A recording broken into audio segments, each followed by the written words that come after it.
ಈಗ ತೋರಿಸ್ತೀನಿ ನೋಡಿ ಒಂದ್ಸರಿ.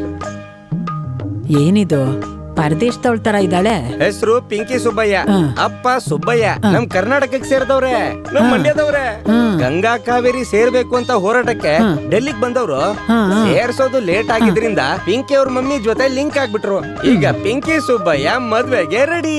ಇವಾಗ ಸುಬ್ಬಯ್ಯ ಎಲ್ಲಿದ್ದಾರೆ? ಈಗ ಆಂಧ್ರಾಗೆ ಅಂತ ಯಾವ್ದೋ ಕೆಲ್ಸದ ಮೇಲೆ ಹೋಗಿ ಅಲ್ಲೇ ಯಾರ ಜೊತೆನೂ ಇದ್ದಾರ? ಅಯ್ಯಯ್ಯೋ, ಈ ಹುಡುಗಿ ನಮಗ್ ಬೇಡಪ್ಪ. ಸರಿ ಅದ್ ಬಿಡಿ. ಅದ್ ಬಂದು ಏನಪ್ಪ ಇವತ್ತು ಸೂಪರ್ ಆಗಿರೋ ಒಂದು ಹುಡುಗಿ ನೋಡ್ದೆ. ನೀನಾ? ಹೌದು, ನಿನಗೆ ತುಂಬಾ ಇಷ್ಟ ಆಗುತ್ತೆ. ಕನೆಕ್ಟ್ ಮಾಡಕ್ ಹೇಳು. ನೀನ್ ಹುಡುಗಿನ್ ನೋಡಿದ್ಯಾ? ಅಬ್ಬಬ್ಬಬ್ಬಾ, ಲಕ್ಷಣವಾಗಿದ್ದಾಳೆ. ನಂಗೆ ತುಂಬಾ ಇಷ್ಟ ಆದ್ಲು. ಹಾಳು ಮಾಡ್ದೆ, ಇದನ್ನಾದ್ರೂ ಓಕೆ ಮಾಡಿ. ನೋಡು, ಗಿಣಿ ತರ ಇದ್ದಾಳೆ. ಇಟ್ಕೊಳ್ಳಿ. ಯಪ್ಪ ಬಿಟ್ರೆ ಮಂಜುಳ್ ಅವ್ರ ಚಿಕ್ಕ ವಯಸ್ಸಿನ ಫೋಟೋನೇ ತಂದ್ಬಿಡ್ತೀಯ? ನನ್ನ ಬಿಟ್ಬಿಡಪ್ಪ ಸ್ವಾಮಿ.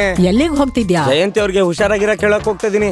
ನಿಮ್ ಮಗನ ಹತ್ರ ಕೇಳಿ. ಅಮ್ಮ, ನನ್ಗೆ ಆ ಹುಡುಗಿನೇ ಬೇಕು. ಯೋಚನೆನೇ ಮಾಡ್ಬೇಡ, ಇವಳನ್ನೇ ಮದ್ವೆ ಮಾಡ್ಸೋಣ. ಅವನಾಗಲ್ಲ ಅಂತಾನೆ. ಅವನೊಬ್ಬ ಗೂಬೆ. ಅಮ್ಮ, ನೀನ್ ಚಿಕ್ಕ ವಯಸ್ಸಲ್ಲಿ ಸಿನಿಮಾನೇ ನೋಡಿಲ್ವಾ? ನಮ್ಮಪ್ಪ ನನ್ನ ಸಿನಿಮಾ ನೋಡಕ್ಕೆ ಬಿಡ್ತಾ ಇರ್ಲಿಲ್ಲ. ಒಳ್ಳೇದಾಯ್ತು.